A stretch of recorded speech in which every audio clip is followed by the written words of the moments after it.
क्यों? सुनिए रोहित जी, मैं चाहूंगा कि क्योंकि मैं एक लॉ का प्रोफेसर हूं कि हम सब्जेक्ट पे रहें और इधर उधर ना जाएं। ये आज का जो विषय है इसमें मेन मुद्दा ये है कि क्या हमारे प्राइवेट सेक्टर में जो रिक्रूटमेंट की पॉलिसी है वो फेयर और ट्रांसपेरेंट है। ये मुद्दा संविधान का है कि इक्वालिटी ऑफ अपॉर्चुनिटी हम सबको देते हैं या नहीं देते हैं। जो मल्लापुरम में हुआ और उसमें किसी राजनीतिक दल ने कोई डिमांड की, वो मुद्दा नहीं है। आप किसी दिन डिस्कशन करें डिलिमिटेशन ऑफ कॉन्स्टिट्यूएंसीज पे, तो फिर बात करेंगे कि डिलिमिटेशन ऑफ कॉन्स्टिट्यूएंसी के मुद्दे में। मैं जानता हूं सर, आप लॉ पढ़ाते हैं, आप किसी भी बात को किसी भी दिशा में घुमा सकते हैं, मैं जानता हूं। तो उसमें ना जाएं। लेकिन आप ये भी साबित नहीं कर सकते कि इस देश में अगर एक लड़के को एक कंपनी ये कह रही है कि एक गलत एम्प्लॉय के गलत व्यवहार की वजह से नौकरी से वंचित होना पड़ा एक जगह पर, तो उसका करियर तबाह हो गया है, उसको आगे जीवन में दोबारा नौकरी नहीं मिलेगी इस देश में क्योंकि वो मुसलमान है। और अगर आप ऐसा कह रहे हैं तो उसके पहले आप ये भी तो देखिए कि आप खुद किस पोस्ट पर बैठे हैं सर। का नहीं है, आपको किसी ने नहीं रोका ना वहां तक पहुंचने से जहां पहुंचे आज। सुनिए, आपको तो इस लड़के को हौसला बंधाना चाहिए, उल्टे आप लोग डरा रहे हैं। नो रोहित, देखिए मैं इस पोस्ट पे बैठा हूं, मैंने आज तक अपने जीवन में कोई भी डिस्क्रिमिनेशन फेस नहीं किया। अभी जीशान ने भी ये कहा कि उसने भी अपने जीवन में आज तक पेश नहीं किया। देखिए मुद्दा ये है, यूजीसी के चेयरमैन थे सुखदेव थोरत सिंह, उन्होंने पॉल साहब के साथ एक रिसर्च की जिसमें schedule caste, higher caste Hindu और मुसलमान बच्चों के सिलसिले में 66 हफ्तों तक तकरीबन 580 जॉब के एडवर्टाइजमेंट जो प्राइवेट सेक्टर में कंपनीज में निकले थे उसमें उन्होंने अप्लाई किया, और उसमें यह देखा गया कि दलित बच्चा जो है उसके जॉब मिलने की पॉसिबिलिटी एक अपर कास्ट हिंदू के मुकाबले में कम है, मुसलमान बच्चे की उससे भी कम है।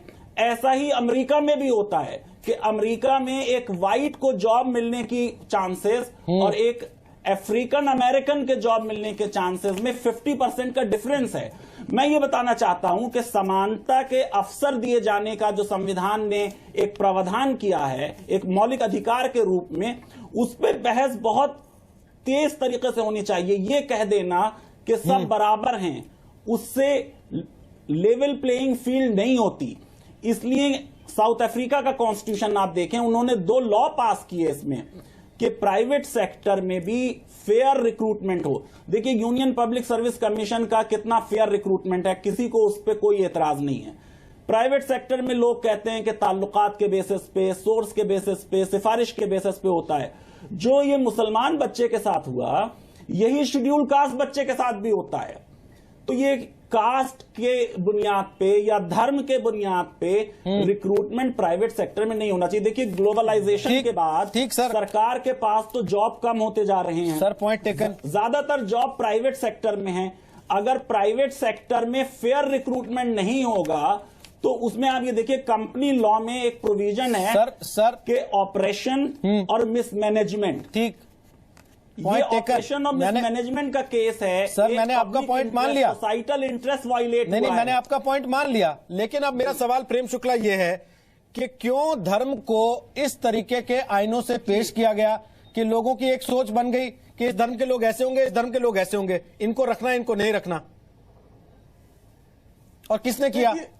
देखिए इस देश में सबसे बड़ा संकट जो है वो ये जो सुखदेव थोरत साहब ने रिसर्च की थी उसके उत्पाद से है। उस रिसर्च में उन्होंने धर्म का नाम नहीं लिया था।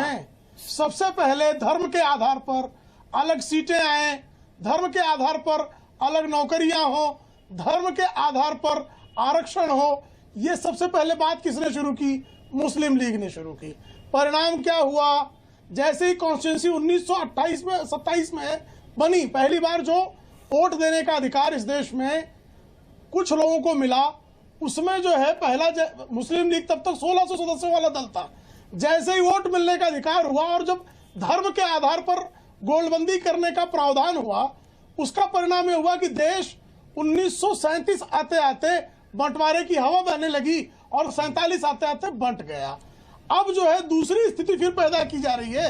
आप जो है ये देखिए ना कि वो बच्चा योग्य है कि नहीं, उसकी धर्म क्या है, उसकी जाति क्या है, ये नष्ट कर दीजिए। आप जो है फेयर नहीं है प्राइवेट सेक्टर में, ये एक रिसर्च को कोट करके आप कह दे रहे हैं। ठीक, वो सचमुच फेयर नहीं है। शुक्ला जी, और जानबूझकर अगर किसी भी धर्म के व्यक्ति को वंचित किया जाता है तो कार्रवाई का आप एक जो है एक अथॉरिटी बना सकते हैं, लेकिन आप ब्लैंकेट ये पकड़ ले कि वो मुसलमानों को नौकरी दी ही नहीं जाती, जाति के आधार पर डिस्क्रिमिनेशन हो रहा है।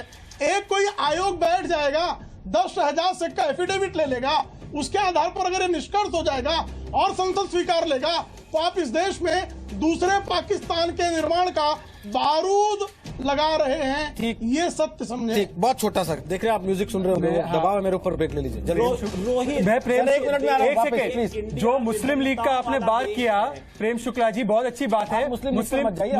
मुस्लिम लीग वाले चले गए पाकिस्तान बना के, जो यहाँ पे रह गए उन्होंने भारत में विश्वास रखा, और आप मुस्लिम लीग जैसी बातें करते हो। जब आप हिंदू राष्ट्र की बात करते हो तो कहीं ना कहीं आपको अपनी राजनीति को चेंज करना चाहिए, वरना आप पाकिस्तान, हिंदू पाकिस्तान बनाने की राह पे आप चल रहे हो। देखो प्लीज, अगर आप पाकिस्तान में होते ना तो ये सब बातें कर नहीं पाते। तो मैं वही कह रहा हूँ, और ये हिंदू पाकिस्तान बनाने का क्या शिवसेना और बीजेपी कर रहे हैं, और 1 साल से जो लगातार बयानबाजी चल रही है प्रोफेसर करने का पाप ना करें, प्लीज, झगड़िए नहीं, नजर आनी चाहिए। काश पाकिस्तान जब बंद होता प्रेम शुक्ला भी वहाँ चले गए होते, क्योंकि उनकी भाषा उन्हीं की तरह है। प्लीज, आखिरी सवाल है। जीशान, आप बच्चे हैं, लगातार ये सारी बातें सुन रहे थे। मैं बस एक आखिरी सवाल जीशान आपसे, शुक्ला जी, किसी को कहीं बहुत बड़ी इकाई है, उसको शुक्ला जी, कोई किसी को कहीं नहीं भेज पाकिस्तान से प्रेम है, आप चले जाइए वहाँ पे। प्लीज, आप लोग या तो एक दूसरे के टिकट करा लीजिए, यहाँ उस बच्चे को नौकरी दिला दीजिए। हम तो भारत में रहेंगे और भारत में ही रहने का हमारा प्लान लग रहा है। रोहित, एक बात मुझे सर, एक सेकंड सर, आखिरी कमेंट आप कर लीजिएगा। जीशान,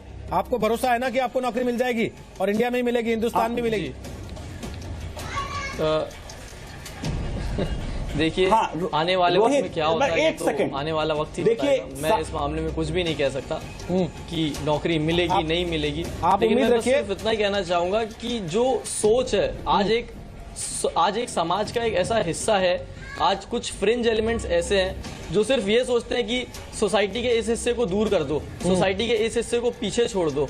ये सोच को हमें पीछे छोड़ना है। आज अगर हम इंक्लूसिव ग्रोथ की बात करते हैं, आज अगर हम दूसरे देशों के साथ कंधे से कंधा मिलाकर चलने की बात करते हैं, तो ये जो तुच्छ सोच है, ये जो सोच है मुसलमानों को नौकरी मत दो, मुसलमानों को पीछे छोड़ दो, मुसलमानों को सोशली बॉयकॉट करो, मुसलमानों को इकोनॉमिकली बॉयकॉट करो, ठीक, ये सोच से आपको पहले छुटकारा पाना पड़ेगा। ये जब मुझे तक लगता है आप इस आपको सोच से भरोसा छुटकारा नहीं होना पाएंगे, चाहिए देश कम आगे से नहीं कम बढ़ सकता। शहजाद की बात सुनने के बाद और फैजान मुस्तफा साहब की बातें सुनने के बाद कि ऐसा नहीं है। बिल्कुल। और आपके साथ एक हादसा हुआ है, आपने जो शब्द इस्तेमाल किया था उसको हादसा ही समझें और उससे आगे बढ़ जाएं जिंदगी में, और बहुत कुछ है आपके लिए।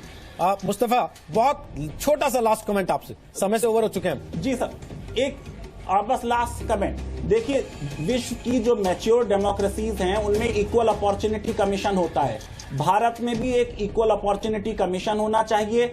उन स्कूल्स को और उन कंपनीज को जिनमें समाज की विभिन्नता नजर आती हो, उनको सरकार को ज्यादा ग्रांट देनी चाहिए, एड देनी चाहिए।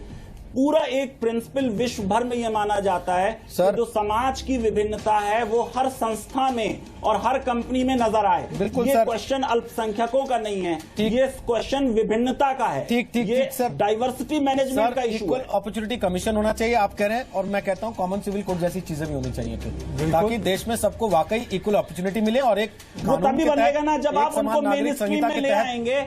देखिए, कॉमन सिविल कोड जब ही बनेगा। इस पर वापस आएंगे जरूर, किसी दिन इस पर विस्तार से आपके साथ बात करने के लिए आपको बुलाएंगे। समय खत्म हो चुका है, प्लीज माफी चाह रहा हूँ। बहुत बहुत शुक्रिया आप सबका। तालटोक के एक्स्ट्रा स्ट्रॉन्ग देख रहे थे आप।